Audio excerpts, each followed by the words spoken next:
네, 오늘 우리에게 주시는 말씀은 베드로전서 1장 1절부터 25절 말씀입니다. 베드로전서 1장 1절부터 25절 말씀입니다. 네, 한 절씩 우리 교독하도록 하겠습니다. 예수 그리스도의 사도 베드로는 본도, 갈라디아, 갑바도기아, 아시아와 비두니아에 흩어진 나그네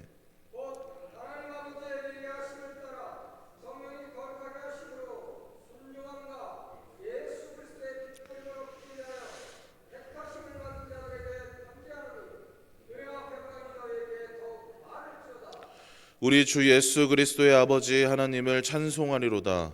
그의 많으신 긍휼대로 예수 그리스도를 죽은 자 가운데서 부활하게 하심으로 말미암아 우리를 거듭나게 하사 산 소망이 있게 하시며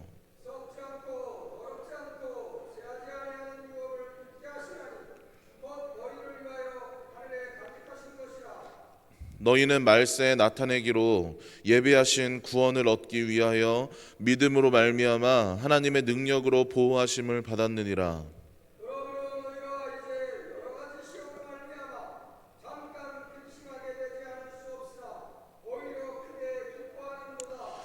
너희 믿음의 확실함은 불로 연단하여도 없어질 금보다 더 귀하여 예수 그리스도께서 나타나실 때에 칭찬과 영광과 존귀를 얻게 할 것이니라.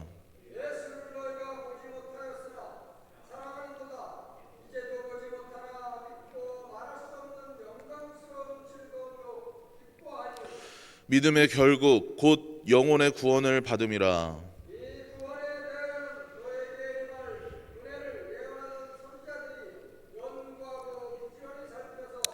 자기 속에 계신 그리스도의 영이 그 받으실 고난과 후에 받으실 영광을 미리 증언하여 누구를 또는 어떠한 때를 지시하는지 상고하니라.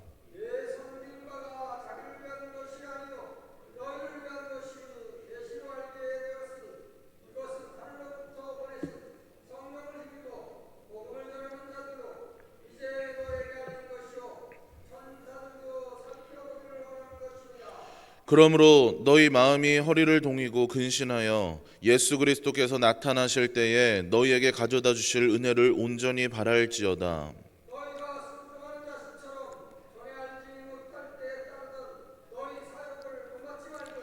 오직 너희를 부르신 거룩한 이처럼 너희도 모든 행실에 거룩한 자가 되라.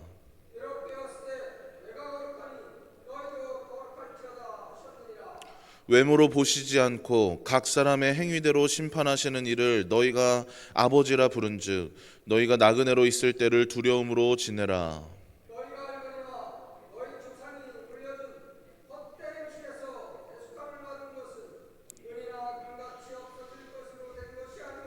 오직 흠없고 점없는 어린 양 같은 그리스도의 보배로운 피로 된 것이니라.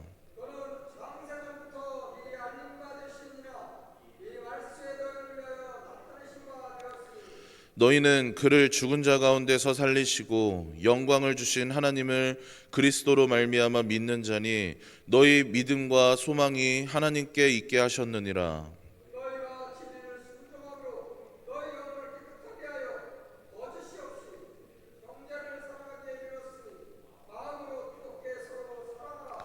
너희가 거듭난 것은 썩어질 씨로 된 것이 아니요 썩지 아니할 씨로 된 것이니 살아 있고 항상 있는 하나님의 말씀으로 되었느니라.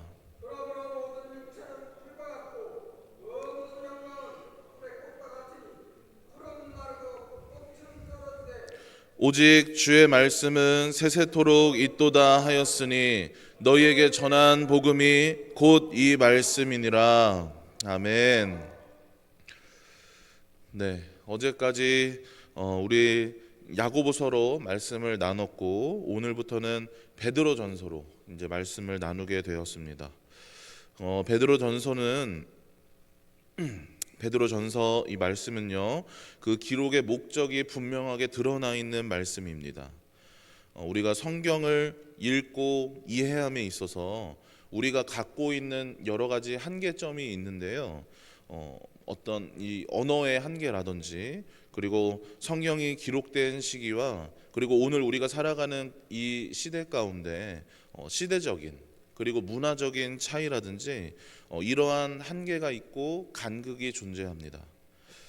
그렇기 때문에 베드로전서와 같이 이렇게 친절하게 그 저자를 그리고 의도를 그리고 수신자를 드러내는 이러한 말씀은 우리가 이 말씀을 전하는 바에 대해서 이해하기가 이제 수월할 뿐더러 말씀이 전하는 바를 벗어나지 않는 그런 가이드가 되어주기도 합니다. 그런 베드로전서가 어떻게 시작하고 있습니까? 1절 말씀 제가 읽어드리겠습니다. 예수 그리스도의 사도 베드로는 본도, 갈라디아, 갑바도기아, 아시아와 비두니아에 흩어진 나그네. 네, 이 1절 말씀에서부터 벌써 많은 정보들을 우리에게 주고 있는데요. 먼저 이 성경의 저자를 밝히고 있습니다. 예수 그리스도의 사도 베드로. 하지만 이 베드로 전서의 저자가 정말 베드로인지에 대해서는 그 의견이 분분합니다. 고대에는 어떤 이런 방식들이 있었냐면요. 이런 편지를 쓸 때, 이런 글을 쓸 때 누군가의 이름을 빌려와서 이 편지나 이런 글들을 쓰는 방식이 있었습니다. 우리한테는 조금 생소한 그런 방식인데 그 당시에는 되게 보편적인 그런 방식이었다고 해요. 그래서 베드로라든지 아니면은 다른 이의 이름을 빌려온다든지 그렇게 이름을 빌려와서 그 사람의 권위까지 빌려와서 그렇게 권면하는 그런 식의 글을 쓰는 방식이 존재했습니다. 근데 이렇게 이름을 갖다 붙인다고 해서요, 그 권위를 갖고 온다고 해서요, 그것을 도용했다는 의미는 아닙니다. 이들에게는 이런 글을 쓰는 것이 매우 엄숙한 일이어서 베드로의 이름을 빌려오고 베드로의 권위를 따른다는 것은 그 베드로의 가르침 아래, 그 인물의 가르침 아래 그의 어떤 신학이나 그의 어떤 가르침의 교훈이나 이러한 내용들이 그러한 것들에 근거하여서 글을 써내려갔다는 의미입니다. 그렇기 때문에 우리에게 있어서는요, 이 말씀을 접하는 우리에게 있어서는 베드로가 이 글을 썼는지 아닌지는 중요하지 않습니다. 그것과 상관없이 저자를 베드로와 동일하게 보는 것이죠. 이것은 처음 서두에 드렸던 그 말씀처럼 우리와 성경 사이에 이 간극이 존재하기 때문에 시간적인 간극이 있기 때문에 우리가 이 사실을 확인할 수 없을 뿐더러 우리에게 있어서 그렇게 중요한 문제는 아닙니다. 다만 중요한 것은 이 말씀이 예수 그리스도의 그 사도된 베드로의 가르침을 담고 있고 이어오고 있고 이것을 교회의 역사 가운데서 인정하고 믿으며 그렇게 바라보고 있다는 그것이 중요한 겁니다. 또한 우리는 우리가 처한 이 한계, 이 간극을 넘어서 성령이 예수께로 그리고 아버지께로 우리를 인도하심을 믿는다는 것이 중요합니다. 네, 그러한 믿음 가운데 이 말씀을 바라보시길 바랍니다. 네, 그렇게 저자가 예수 그리스도의 사도 베드로라고 이렇게 소개하고 있는 이 베드로 전서는 누구를 향해서 쓰여졌냐면요, 본도, 갈라디아, 갑바도기아, 아시아와 그리고 비두니아에 흩어진 나그네라고 이렇게 기록을 하고 있습니다. 이것은 소아시아의 5개 지역을 말하는데요, 그 지역에 흩어진 나그네들을 향해서 그 성도들을 향해서 쓰여졌다고 말하고 있습니다. 흩어진 나그네라 함은 성도 당시에 이제 성도들이 처한 그런 상황을 나타내기도 합니다. 나그네가 어떤 자들입니까? 자신들의 집을 떠나온 그 본향을 떠나온 자들을 의미합니다. 그들은 어쩌면 사도행전 말씀의 그 스데반의 그 순교에 비롯되어서 예루살렘을 떠나서 곳곳으로 흩어진 그런 유대인 그리스도인들을 의미할지도 모릅니다. 그들의 본향인 예루살렘을 떠나와서 곳곳에 자신들의 그 자신들이 믿는 그 믿음, 그 그리스도 기독교 예수 그리스도를 믿는 그 믿음의 공동체를 이루면서 그렇게 교회를 이루며 살았습니다. 어디 그 본향을 떠나온 삶이 순탄하고 만만했을까요? 여기서 이 말씀 함께 이 말씀을 나누고 있는 우리 성도님들 중에서도 본향을 떠나온 그런 분들이 계실 겁니다. 저 또한 얼마 전까지만 해도 이제 제가 살던 곳에서 멀리 떨어진 그런 지역에서 지냈었는데 같은 나라인데도 불과 3시간 거리밖에 되지 않아서 이제 하루면은 마음만 먹으면 오고 갈 수 있는 그런 거리인데도 마치 외국에서 지내는 듯한 그런 느낌이 들 때가 있었거든요. 본향을 떠나서 그렇게 나그네로 살아간다는 것은 참 순탄치만은 않습니다.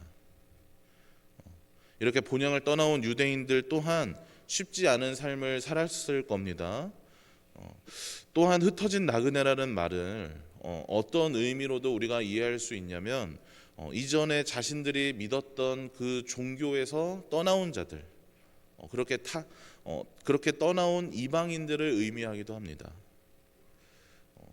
14절 말씀을 보시면 그 중간 부분부터 이렇게 얘기를 하는데요. 전에 알지 못할 때에 따르던 너희 사욕을 본받지 말고.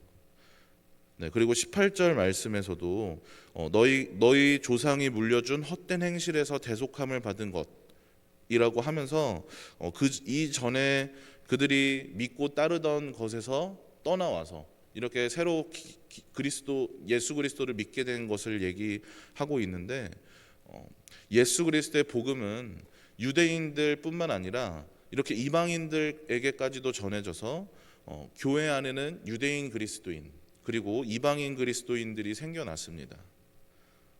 이전에 자신의 종교를 떠나온 이들, 그들의 본향을 떠나서 그리스도인이 되어서 나그네로 살아가게 된 그 이방인 그리스도인들, 그들을 향한 말씀이기도 합니다. 그들에게는 많은 핍박과 많은 박해가 따랐는데요. 당시 이들이 처한 이 사회에서는 그리스도교가 그동안의 종교들의 모습과 그런 행태와는 다른 특징을 갖고 있었습니다. 신전도 없고 그리고 어떤 이런 종교적인 행위도 없고 그래서 그들은 그 당시에 그 사회에서 살아가던 사람들은 기독교를 이상한 종교로 이렇게 취급했던 겁니다.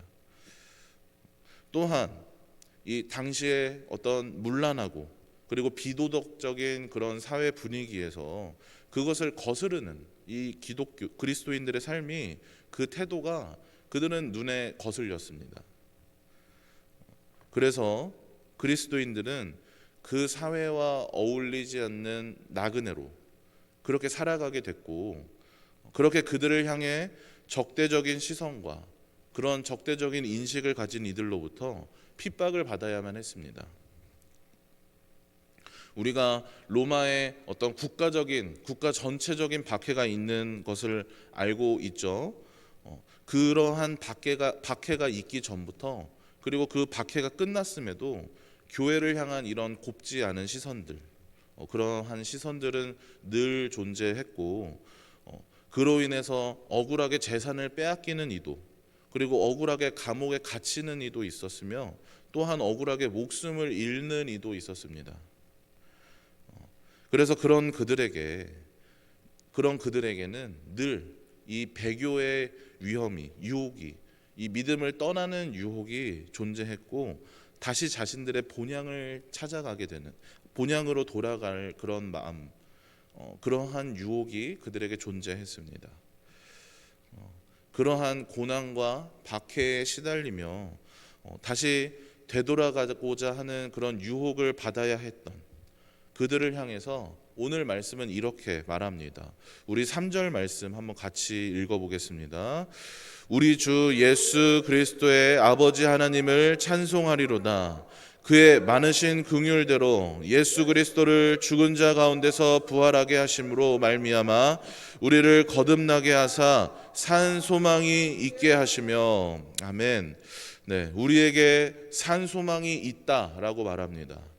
그 산 소망은 아버지께서 예수 그리스도를 죽은 자 가운데서 부활하게 하심으로 말미암아 우리에게 주신 소망입니다. 지금 나그네로서 삶의 고난과 그 역경으로 인해서 신음하는 저들에게 우리가 두려워하는 그 죽음의 권세, 그 사망의 권세를 깨트리고 승리하신 산 소망이 있다라고 말하며 그들의 믿음을 포기하지 않도록 그렇게 붙잡고 있는 것이죠. 이때 왜 그냥 소망이 아니라 산 소망이라고 얘기할까요? 우리에게 있는 소망이 실체가 없는 그런 불확실한 소망이 아니기 때문에 산 소망이라고 말하는 것입니다. 아버지께서 예수 그리스도를 통해서 이루셨고 우리에게 주신 소망이기 때문에 우리에게 있는 소망이기 때문에 산 소망입니다. 비록 우리가 지금 살아가고 있는 삶은 지금 살아가고 있는 삶은 여러 가지 시험으로 말미암아 그렇게 근심하고 있고 어려움 가운데 있지만 분명히 우리에게는 큰 기쁨이 약속되어 있기 때문에 그렇기 때문에 산소망이라고 말하는 것입니다. 그래서 이 산소망을 따르는 믿음을 굳게 지키도록 권면하고 있습니다. 그리고 이 믿음은 비로소 언제 빛이 나고 언제 견고해지냐면요, 고난을 거쳤을 때 그때 비로소 견고해집니다. 7절 말씀, 우리 7절 말씀도 같이 한번 읽어보겠습니다. 너희 믿음의 확실함은 불로 연단하여도 없어질 금보다 더 귀하여 예수 그리스도께서 나타나실 때에 칭찬과 영광과 존귀를 얻게 할 것이니라. 아멘. 잠깐의 시련이 연단이 되어서 산소망을 향한 그리스도인의 그 믿음을 더욱 빛나게 하고 견고하게 할 것입니다. 그로 말미암아 칭찬과 영광과 존귀를 얻게 하실 것을 믿으시기 바랍니다. 그리고 나그네는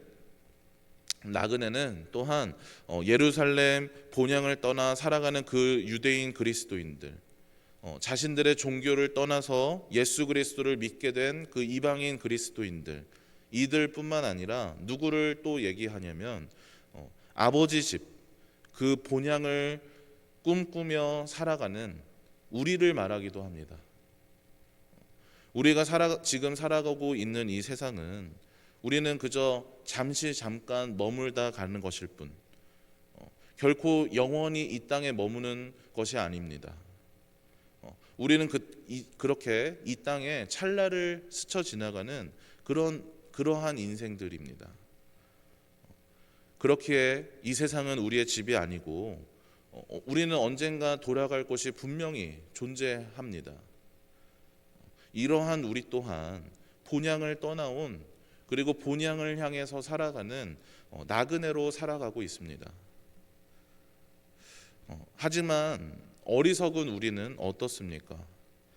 이 땅에서의 삶이 영원하듯이 살아가고 이 땅이 마치 우리의 본향인 것처럼 그렇게 살아가고 있지 않습니까? 우리가 나그네라는 것을 잊지 말아야 합니다. 반드시 돌아갈 본향이 있음을 잊지 말아야 합니다. 그런 우리를 향해서, 그렇게 이 세상 가운데 나그네로 살아가는 우리를 향해서 13절 말씀에서는 허리를 동이고 근신하라 라고 말하는데요, 허리를 동인다는 것은 당시에 그 의복이 이제 움직이기가 불편해서 이러한 활동에 용이할 수 있도록 허리를 끈으로 동여 매야 했었는데요, 언제 떠날지 모르니, 언제 그렇게 움직여야 할지 모르니, 나그네 된 우리가 언제 이곳을 이렇게 떠나게 될지 모르니, 본향으로 향하게 될지 모르니까 늘 준비하라는 것입니다. 그렇다면 그렇게 허리를 동이며 그렇게 준비한다는 것이 무엇입니까? 15절과 16절 말씀인데 제가 읽어드리도록 하겠습니다. 오직 너희를 부르신 거룩한 이처럼 너희도 모든 행실에 거룩한 자가 되라. 기록되었으되 내가 거룩하니 너희도 거룩할지어다 하셨느니라. 아멘. 네, 우리 주님의 거룩함을 본받아서 모든 행실에 거룩한 자로 살아가는 것이 우리가 바로 허리를 동이고 그렇게 준비하는 삶입니다. 내가 거룩하니 너희도 거룩할지어다 하신 그 말씀대로 살아감이 나그네로서의 우리의 삶의 모습입니다. 그렇다고 우리가 이 나그네로서 이 땅은 잠시 잠깐 스쳐 지나가는 것이고 우리는 그러한 나그네일 뿐이라고 이 땅에서의 규칙과 규율을 무시하라는 것이 아닙니다. 이 땅에 미련이 없으니까 이 땅에서 막 살아도 된다라는 그런 말이 아닌 것이죠. 거룩한 자로서, 구별된 자로서 이 땅의 가치를 쫓는 것이 아니라, 정욕을 따라 살아가는 것이 아니라 위로부터 오는 지혜, 그리고 예수 그리스도가 살아가셨던 그 삶의 모습들 닮아서 살아가라는 그런 말씀입니다. 그 삶에는 고난이 뒤따릅니다. 그 삶에는 어려움이 닥칠 것입니다. 하지만 그럼에도 우리가 기쁨으로 그 고난을, 그 어려움을 감당해낼 수 있는 것은 우리에게 산 소망, 아버지께서 예수 그리스도를 통해서 이루신 그 산 소망이 우리에게 있기 때문에 그 산 소망을 바라보며 영생의 삶을 기대하며 기쁨으로 나그네된 삶을 감당할 수 있는 것입니다.